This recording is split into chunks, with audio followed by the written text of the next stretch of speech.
Que ce soit une pomme sur la table ou un liquide dans un labo, absolument tout ce qui nous entoure a une masse. Mais la vraie question c'est, comment on fait pour la mesurer avec précision? C'est justement ce qu'on va explorer ensemble aujourd'hui. On pourrait se dire que c'est une question toute simple, mais en réalité, derrière ce geste, il y a des méthodes et des outils bien spécifiques. Alors, pour bien comprendre, commençons par la base. La question fondamentale, c'est celle-ci. Comment est-ce qu'on mesure la quantité de matière qui constitue un objet? Eh bien, cette interrogation nous mène tout droit à un concept absolument essentiel en science, la masse. Bon, la masse, qu'est-ce que c'est exactement? Allons voir la définition de plus près.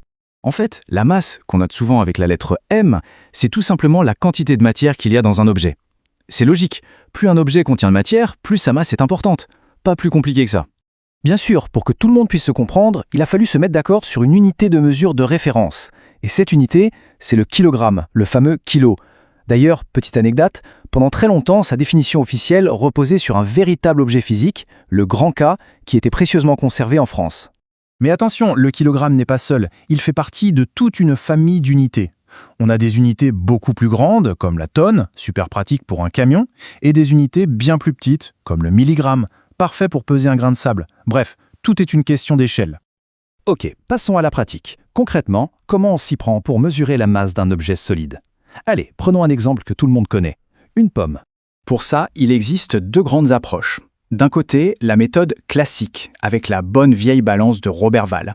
Et de l'autre, la solution moderne, la balance électronique. C'est un peu la tradition contre la technologie. Avec la méthode traditionnelle, c'est un véritable jeu d'équilibre. On place notre objet sur un plateau, et de l'autre côté, on ajoute patiemment des poids connus jusqu'à ce que, hop, l'aiguille soit parfaitement droite. Il faut trouver l'équilibre parfait. C'est presque un art. Et le principe est d'une simplicité redoutable. La masse de la pomme, eh bien c'est tout simplement la somme des masses qu'on a mises de l'autre côté. Ici, on additionne les poids et on obtient 170 grammes. Maintenant, on change complètement d'époque. On passe à la méthode moderne. Et là, vous allez voir, c'est radicalement plus simple. En gros, 2 petites étapes et c'est tout. Avec la balance électronique, c'est elle qui fait tout le travail. On pose l'objet dessus et voilà, elle nous donne une lecture directe et surtout très précise. Pas de calcul, pas d'ajustement, rien. Donc, pour résumer, même si les deux méthodes fonctionnent et donnent le bon résultat, il faut avouer que la balance électronique est tout simplement plus rapide, plus simple à utiliser et en général bien plus précise. D'accord, peser un solide, c'est assez direct, on vient de voir, mais ça nous amène à un défi un peu plus corsé. Comment fait-on pour mesurer la masse d'un liquide? Parce que bien évidemment, on ne peut pas le verser directement sur le plateau de la balance.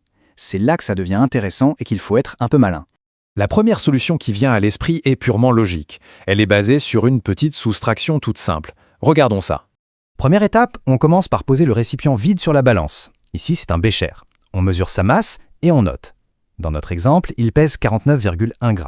Deuxième étape, on verse le liquide dans le récipient et on mesure cette fois la masse totale de l'ensemble, le bécher plus le liquide. La balance indique 96,4 g. Et enfin, la dernière étape, c'est un simple calcul. On prend la masse totale et on lui retire la masse du récipient vide. Autrement dit, 96,4 g moins 49,1 g, ce qui nous donne la masse du liquide seul, 47,3 g. Élémentaire. Bon, cette méthode par soustraction fonctionne parfaitement, mais il existe une deuxième méthode encore plus simple et elle est presque magique. Et toute cette magie tient en un seul petit bouton, la touche tare. Ce nom vient du verbe tarer qui signifie justement déduire le poids de l'emballage. C'est une fonction juste géniale. Alors comment ça marche en pratique? C'est un raccourci super ingénieux en 3 temps. D'abord, on place le récipient vide sur la balance. Ensuite, on appuie sur ce fameux bouton tare. Et enfin, on verse notre liquide dedans. Et voilà le résultat. En appuyant sur tare, on a en fait dit à la balance « ignore le poids de ce qui est déjà sur toi, considère que c'est 0 ». Elle soustrait donc numériquement le poids du récipient. Du coup, le chiffre qui s'affiche à la fin est directement la masse du liquide qu'on a ajouté. C'est simple, c'est instantané, et surtout, il n'y a pas le moindre calcul à faire. Ce petit bouton qui n'a l'air de rien, c'est en fait un exemple parfait de design intelligent qui nous simplifie la vie au quotidien. Et ça nous laisse avec une dernière petite question pour réfléchir. À quels autres raccourcis astucieux et calculs invisibles a-t-on à faire tous les jours sans même y penser ?